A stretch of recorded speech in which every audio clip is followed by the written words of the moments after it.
year is 1796, and Napoleon is about to launch his most successful campaign ever, the invasion of Italy. But he is heavily outnumbered and low on manpower. All the while, allied nations scramble to drive him out. The only outcome?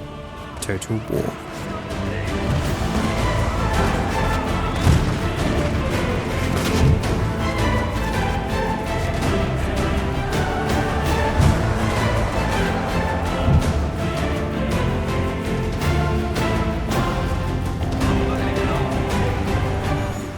But this isn't just any old campaign, because instead of playing against a dumb AI, Napoleon is being commanded by Dan the Mantis, who has 6,000 hours in game. Every single decision is going to matter, every move, every battle, and there can only be one winner. I'm gonna hammer you in the next battle. This is kind of a big deal, this battle, I've just realised, isn't it? You're evil. I cannot believe you did that. You have a howitzer? Oh no. Yes. Don't you dare. His one big advantage is now basically gone. So guys, we are at sort of a midway point here now in the campaign. We've managed to drive Dan back towards his starting province of Nice. I don't know if you remember from our last one, but things were not going for me, going well, because I had come up to here, Torino, and when I took this, I tried to reach out for this place and this place, only to realise that he'd walked an entire army all the way down here, and now he's holding this out up here. So I've got a little tiny army farming up here. We don't know how many units he's got, and this province of Nice actually is quite a unique province because it can recruit 3 units per turn starting out on turn 1. And if Dan's recruited the barracks and the magistrate's office, it adds I think 1 more unit per turn he can recruit, so he could technically recruit up to 5 per turn. This is my main unit. It's a massive amount of cavalry, lots of infantry. No artillery, because I actually don't have any artillery buildings. I think up here is the only place I can actually get artillery, and I want to beeline up there because I really need that. And so even though I've got these huge stacks of militia-based armies, they're not going to be able to stand up at all to his army. So what we've got to do basically is to deter him and delay him as much as possible. So I think my strategy is going to be take this, then we're going to take this, and I will probably try and kill Sardinia, maybe take Alessandria. So Turin here, this is a great city for us to basically have a staging post from. When he starts taking Coni here, we can basically give this back to Sardinia or defend it. It's up to us really. Because this is going to be a very nice kind of base to wipe out all these guys. We're going to hold Milan and these crossings here, and basically we're going to try and hold those for as long as possible, whilst also driving him back. So the stage was set for a major clash. Dan pushing towards Alessandria, myself defending it. This would be the deciding factor as to who would have the advantage going forward. And it would be an intense fight, but before we can get to that, the AI had a few grenades it wanted to throw at me. Also, if you've enjoyed this series, please drop a like and subscribe because we have more coming up really soon, and stay to the end of the video to see a sneak peek of the next campaign. I'm trying something cheeky here. Oh. We have to send out a scouting party at this point. It's getting boring waiting for you to come up the Alps. Excuse me? Oh, this looks like an army that's been built. I do some damage. I wanted to battle because I do not trust alt resolve because it sucks and it killed half my army last thing. We have seen time and time again in this campaign Dan beating the living daylights out of my militia armies. This time I was going to attempt to at least make him work for it. My other objective, however, was to kill as many of Dan's cavalry as possible, since he has proved to be far better than me at manoeuvring them. You may think that this tactic I'm about to employ is cheesy, and that's because it is, but it is also the move that would give me the best chance of winning. You're going to be so mad when you figure out what I've done. Oh, what have you done? Have you just marched them all the way up the mountain or something? Where are you going? Oh, you suck. Oh, you suck. Oh my god. The What? ball up there. It's fine. I'm sure you meant like a walk. I'm gonna kill the entire population of Sardinia.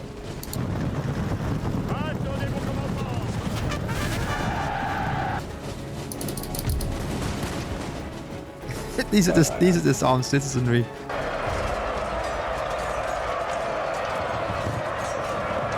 Oh my god! My militia had done well in breaking Dan's initial cavalry charge, but it was now where they would have to face the might of the French infantry. I'm going to do everything I can to stop your horde. So I hope your own comments roast you for this. Yeah, they will. That'll be bad. How is my cavalry losing to militia? Oh my god! Oh, that's ridiculous.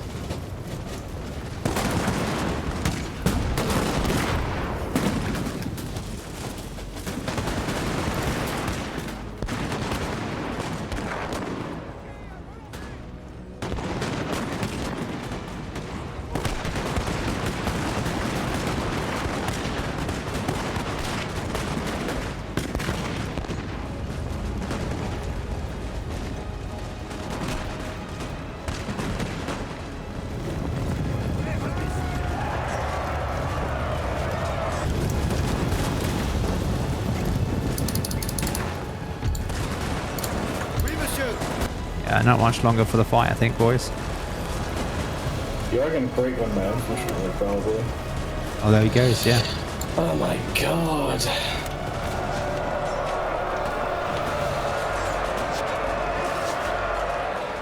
I think it's mainly just because we don't have elite infantry.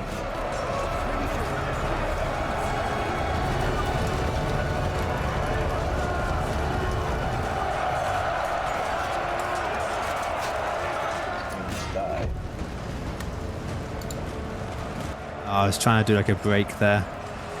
Get you guys to break as they all like chain her out or something, but it didn't work. In a real world like event, abandoning the town like this is exactly what you would have wanted me to do, because technically you could just allow me to retreat. Yeah, I could have just walked into the town and then won. That's what you would have done. It's not ideal, but Napoleon Total War is never ideal, is it? Yeah. Anyways, that should be a quote just describing the game. I mean, in other newer games, there isn't a hill like this anyway outside the town where you can camp. I was very surprised when I was like, wait a minute, there's a massive hill here with like a massive choke point. It's entirely down to the fact that this is on a hill. Like, this is the Ulster Valley. My highest kills was 68. I mean, it's not exactly like I got loads anyway, but... Barely killed anything other than my cavalry. So Dan had taken Coni. Now, this was not that surprising because I was expecting that to be his next move, and it was the obvious move to go with. But what is surprising is that Sardinia is trying to take it back. Oh, okay, I can see two Sardinian. Oh my god! Why is there two Sardinian armies that are f***ing enormous outside it? Oh, there's quite a lot of them, isn't there? How do they even have that much money? Oh no! By the way, that's like a 30 stack and a 20 stack coming. Oh, isn't that fun? It is. I don't even have artillery. Oh, but you know who does have artillery, don't you? You have artillery, yeah, I know. I know you have artillery. I have to have that fun gun. Oh yes, the fun gun. Yes, I do remember that, actually, yeah. Okay, I think I'm pretty much done my turn. Oh no, Sardinia, it's moving around again. Oh, now that is an interesting proposal. Well, what have they said? Who is saying it? Or Sardinia? Are they going to offer peace? What? They did. They paid me. They paid what? Me Why? peace. I'm just literally there defending yes! her. Yes! Why? They're about to attack you as well. With two forces. They were. And now they aren't. That was my view. Oh. Well, this is it. That's a. Jeez. You want to fight that one? You have so much artillery. Well, you can retreat. No? You're not going to fight that, surely. You're not mad enough to fight that. I was thinking you wouldn't push up because of the Sardinians, but then you did anyway because they made peace. So the Sardinian AI, instead of helping me retake and reclaim their territory, has instead decided to backstab me, allowing Dan to move up towards Turin. My forces there are not strong enough, in my opinion, to take on Dan as of quite yet. But Dan also knows that the stakes are incredibly high, and he has no idea what other units I may have in the rear, and so instead of attacking, he decides to lay siege to ensure that my men are weakened enough that he can destroy them without suffering major casualties. That's really unfortunate for you, isn't it? Yeah, it really is, because they would come in to literally sit on your doorstep and I was just going to park my army next to them and have a ton of AI just like swamp you with militia. No, instead we have a friendship. I have something very funny that could happen very soon if I could get this to work. I don't know what that is, but it sounds very ominous. You still got a big army to face in Turin, and that's my main. Well, is it my main army? Yeah, I do indeed have a big army to fight there, but it's your choice. Interesting. You're gonna siege me down, are you? Yeah. How many turns do I have? 4. Right, so I didn't need a little. Because they've backed out now, I can siege you, and you're just fucked. You either have to come out the site and fight me, and if you're fighting me, I'm the one defending. I'm not coming to you. That I can bring. Well, it looks like we're gonna have to fight it out, I think. I mean, unless you want to siege me down. I'll siege you down if you want. Goody goody. Oh, I need a little more.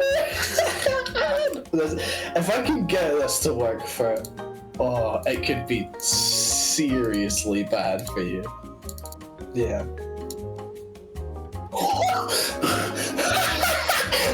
Sorry, I didn't. Oh my god, there's no way that works. So Dan had managed to break my alliance with Venice, but you may be wondering, why is there such chirpy music going on? Well, the AI is exactly good at keeping promises. If I could just get an alliance back there, you're going to be so mad. Oh, I got an alliance. You're an... Hey, Drew, you spent all that money. The thing is, though, that I wasn't in a good position. I did not expect Dan to be able to beat back the Sardinians that easy, and so the reinforcements I had hoped to be in place in Turin were still being recruited or on the way. Instead of being able to recruit what I wanted to face Dan, I now had to scramble every last unit to try and build an army capable of relieving the siege of Turin and saving its garrison.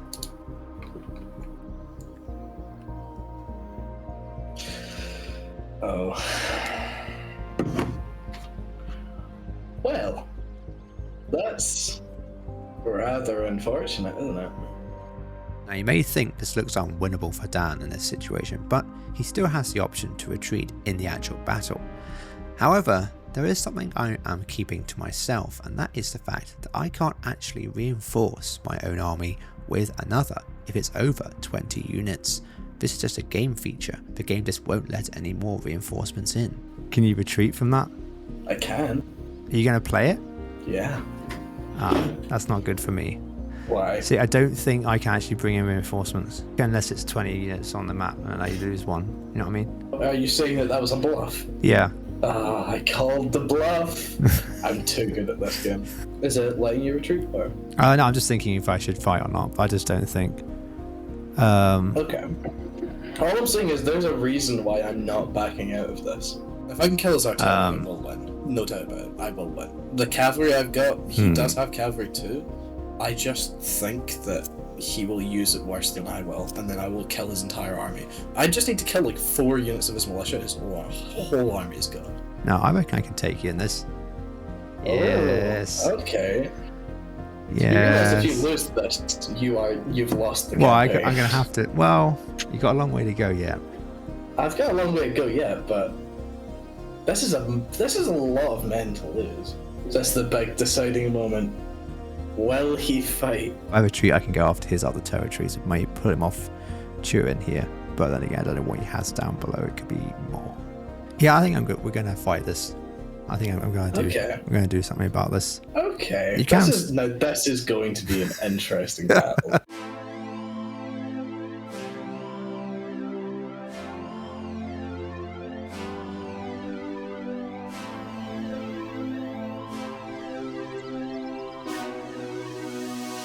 this is not a favourable battlefield for you. What? Come on! What? You get a mountain? Just... Come on! What? Fortunately for you, I've only got one piece of artillery in this army. It's not Should gonna... we agree to not use the mountain? And also there's no actual way up the mountain. Now obviously I have the advantage here being on the high ground, but there's not really any way of getting a lot of units up the mountain or down the mountain for that matter. So we both decide to fight on my left, on Dan's right, in the open ground. Like kind of the open territory. Yeah, I mean that's a really stupid map, isn't it? It's a very stupid map, yes. I mean, there's no way you fight on the right, so we'll have to fight on the left. Before battle commenced, we each decided to give our own personal thoughts and strategies. Alright, so here we are guys. This is going to be a really big fight, obviously. We've got a lot of militia. What do I do here? So I could set up like a defense here, or do I want to fight him in the open here? I kind of want to fight him in the open because I think I can beat him. I don't expect him to come all the way around here, but he possibly might. But we are going to hopefully fight on this ground here. And I can use this mountain to kind of go around with the cavalry. But basically, we've got a lot of landwehr and some German Fusiliers. That's our main force. The one advantage I've got here is I've got cavalry, and I've got more than him. His cavalry should be better, theoretically. And last of all, we have this heavy cavalry unit, the Cuirassiers, which hopefully, they look beautiful by the way, hopefully we'll be able to use them at a decisive moment to break his line. But this is gonna be interesting. These guys are probably gonna set up here-ish, maybe with these guys, just cut off the mountain access. I think we hold him with our light infantry in the centre, and then we're going to use our landwehr basically to flank him and try and draw away as many units as possible. We're gonna have to beat him quickly. We're gonna have to beat him very quickly. Now you may think, out of all the situations that I could put myself into, giving up the high ground will be the worst possible one. However, I am also the attacker in this situation and so have to bring the fight to Dan. Now, there's no point me sitting on my high ground because Dan couldn't assault and I couldn't assault him, so we moved it to the left side of the map. Now, this may seem a little bit counterproductive. I'm facing down on open ground, I have no advantages, but it does offer me one big advantage that Dan hasn't recognised, and that is it limits his use of cavalry. Before, in major battles that we fought, Dan has always used his cavalry very well because he's been able to have a lot of space to move it around. Now, because we're close to the map border, Dan is limited in his options and cannot do wide flanking manoeuvres, restricting his ability to use cavalry may be the godsend I'm looking for to win this decisive engagement. Are we fighting a lot? Like, are you on the mountain at all with your infantry, or are we fighting entirely? Some, but not like. Okay. I'm moving on your position. I'm not gonna like. Oh, okay. I can't even advance like, down the mountain. Like, okay. even if I wanted to. to. Are you gonna like go all the way around me kind of thing? No. I did. Oh come on! What? The artillery. I mean, I didn't say I move everything down. That's true. I think it's only a 6-pounder. However, at this crucial juncture, I was about to have my first bit of major bad luck. I was too busy positioning my artillery, moving my infantry forward, and also taking a phone call that I missed Dan's move of bringing a small unit of light cavalry up from his rear, up the mountain pass and towards my only major advantage in this battle, the 6-pounder gun I had in a perfect position. Can I make it? Can I make it? Can I make it? No. That's ridiculous. That's actually ridiculous. Oh my god, I'm gonna get it! Yes! What? Oh, I did not know. Oh. Oh. Massive blunder. That was a massive blunder. Our men are running. That was bad.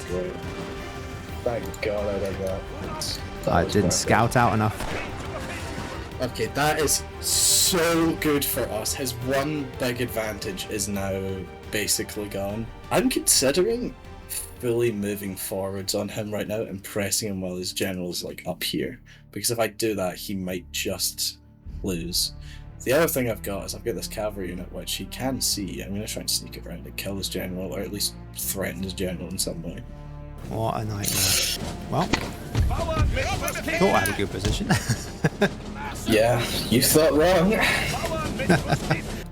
You may view this as a major disaster, and you'd be absolutely right, it wasn't a great start to the battle. But strange things happen in warfare, and sometimes losing something is the best thing that can happen to you. You see, Dan, filled with newfound confidence, now decides to push the advantage. It's a massive risk, but Dan is hoping to use his cavalry to destroy my left flank, whilst his infantry whittle down my centre and right flank. This is it then. The infantry lines are going to clash, the cavalry forces are going to engage. It's time to see who is going to come out on top.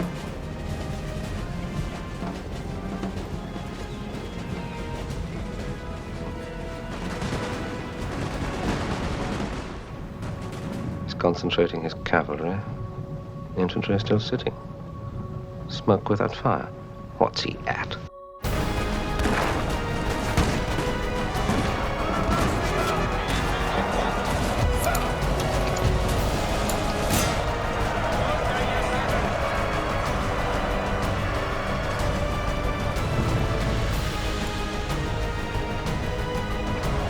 Oh fuck.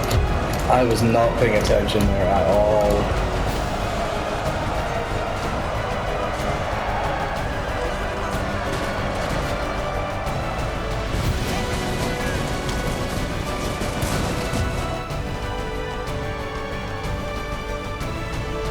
The army will retire 100 paces. The army will retire 100 paces! Wellington's retreating! Wellington's retreating! Leo, follow me!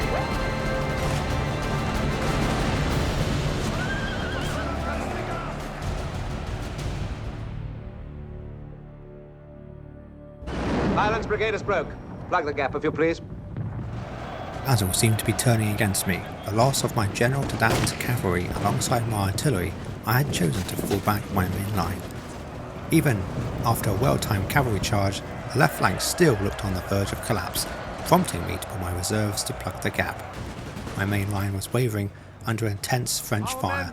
However, even though Dan started out with a major cavalry advantage in numbers, because he expended 2 units to destroy my artillery and general, he had drained his cavalry reserves. Now's the time for the heavy cavalry, I think. By all means, sir. It was time for me to bring out my reserve cavalry, including the cuirassiers, which I had been holding back for just such a moment. Sire! The Austrians are in the woods! Tomek! He's in the woods! Raise high the black flags, children. No pity. No prisoners. I'll shoot any man I see with pity in him. Our men are running, sir. Oh, that's a really unfortunate break.